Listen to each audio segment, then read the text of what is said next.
আজকালকার দিনে যদি কোনো মেয়ে রেপ হয় তাহলে গোটা সমাজ, মিডিয়া, সারা দেশ একজোট হয়ে দোষীর ফাঁসির সাজার জন্য রাস্তায় নেমে আসে।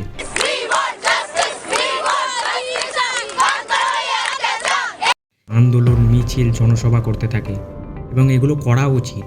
কিন্তু যদি একটি মেয়ের পরিবর্তে একটি ছেলে রেপ হয় তাহলে কি হবে?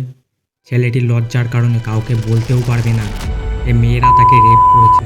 আর যদি কাউকে বলে তাহলে তারা বলবে, তুই তো মজা পেয়েছিস, তোরই তো মজা, এইসব বলে ছেলেটির উপর হাসাহাসি করবে।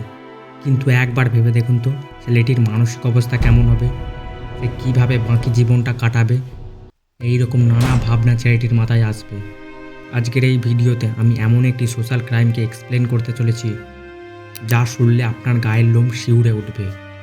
যেখানে আজকের সমাজে মেয়েদের নিরাপত্তা নিয়ে কথা হয়, সেখানেই 5 জন মেয়ে মিলে এক ফুড ডেলিভারি বয়কে ধর্ষণ করে এবং তাদের যৌন চাহিদা মেটায়। তো চলুন সময় নষ্ট না করে ডিটেলসে জানা যাক।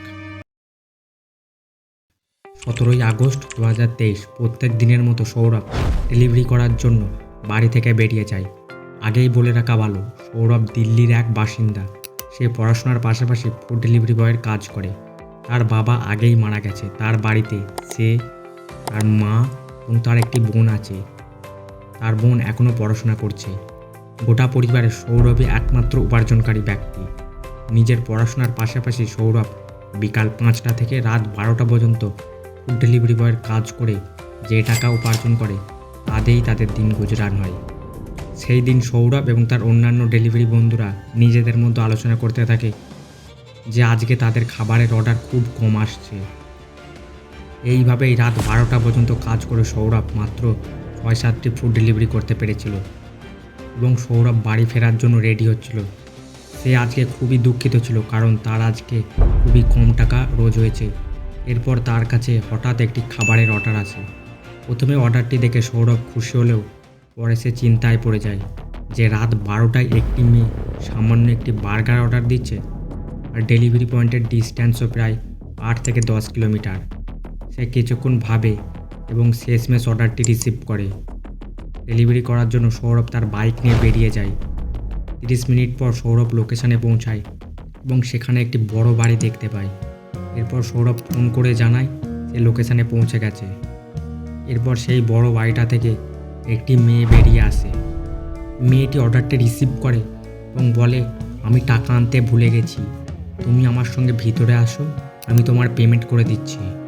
সৌরভ বলে, না না, আমি এখানেই ঠিক আছি, আপনি টাকাটা এখানেই দিয়ে যান। তখন সেই মেয়েটি বলে, এত রাতে আমার বাড়ির লোক আমাকে আর বাইরে আসতে দেবে না। নিরুপায় হয়ে সৌরভ মেয়েটির পেছন পেছন সেই বাড়ির ভেতরে যায়। এরপর বাড়ির ভিতরে সৌরভ যা দেখে তাতে সে অবাক হয়ে যায়। সে দেখে বাড়ির মধ্যে পার্টি চলছে। সেখানে কোনো ছেলে নেই, কেবল সেখানে 5 থেকে 6 জন যুবতী মেয়ে পার্টি করছে। কিন্তু তাতে সৌরভের কি? তার মাথায় শুধু একটাই চিন্তা, কখন বাড়ি যাবে, কারণ তখন অনেক রাত হয়ে গেছিল।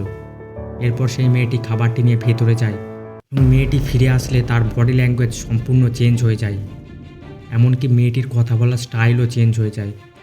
এমনকি মেয়েটি সৌরভকে ঘুরে ঘুরে দেখছিল।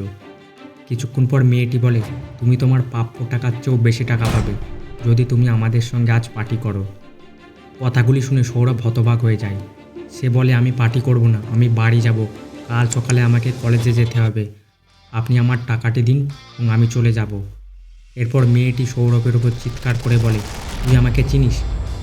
একটি ফোন করব, তুই জেলে ঢুকে যাবি। এরকম নানা উপায়ে সৌরভকে ভয় দেখাতে থাকে। শেষমেশ সৌরভ তাদের কথা শুনতে বাধ্য হয় এবং বলে, আচ্ছা, আমি তোমাদের সঙ্গে পার্টি করছি। এরপর সেই মেয়েটি এবং অন্যান্য মেয়েরা মিলে সৌরভকে জোর করে মদ খাইয়ে দেয়। এরপর সৌরভকে ঘরের ভিতরে যেতে বলে। এরপর সেই মেয়েটি যে খাবারের অর্ডার দিয়েছিল সে ঘরের মধ্যে যায় এবং সৌরভকে ধর্ষণ করে। এরপর একে একে 4 জন মিলে সৌরভকে ধর্ষণ করে এবং তাদের যৌন চাহিদা মেটায়। এটি শুনে অনেকের মনে হতে পারে, একটি ছেলের সাথেই তো হয়েছে, অসুবিধা কোথায়, ছেলেটিই তো মজা পেয়েছে। যদি মেন্টালি এবং ফিজিক্যালি দেখা যায়, এটি একদমই ঠিক হয়নি। কোনো জিনিস অধিক মাত্রায় করলে সেটি উপকারের পরিবর্তে ক্ষতিই করে, এমনকি মারাও যেতে পারে। 5টি মেয়ে অত্যাধিক পরিমাণে মদ খেয়েছিল, তাই তাদের কোনো হুঁশ ছিল না যে তারা ছেলেটির সঙ্গে কী করছে। ছেলেটির ওপর 2 ঘন্টারও বেশি সময় ধরে যৌন অত্যাচার চলে।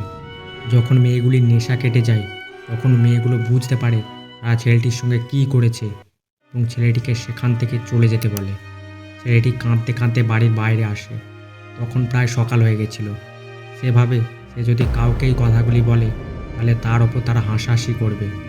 এইসব ভাবতে ভাবতে সৌরভ বাড়ি পৌঁছায়। তার মা তাকে জিজ্ঞাসা করে, সারা রাত তুই কোথায় ছিলি? এটি শুনে সৌরভ কিছুক্ষণ চিন্তা করে এবং বলে, আমি কাল রাতে বন্ধুর বাড়ি ছিলাম। আর এই ঘটনাটাই এখানেই থেমে যায়। কিন্তু সেই রাতের কথা এই ছেলেটি কখনো ভুলতে পারেনি। 1 বছর পর সৌরভের তার একটি পুরনো বন্ধুর সঙ্গে দেখা হয়, যার কাছে তার উপর হওয়া সমস্ত অত্যাচারের কথা বলে। তা শুনে তার বন্ধু হতবাক হয়ে যায়, আর এটি নিয়েই তার বন্ধু একটি আর্টিকেল লিখে ইন্টারনেটে ছেড়ে দেয়। তার এই আর্টিকেলটি মুহূর্তের মতো নেট দুনিয়ায় ঝড় তুলে দেয়।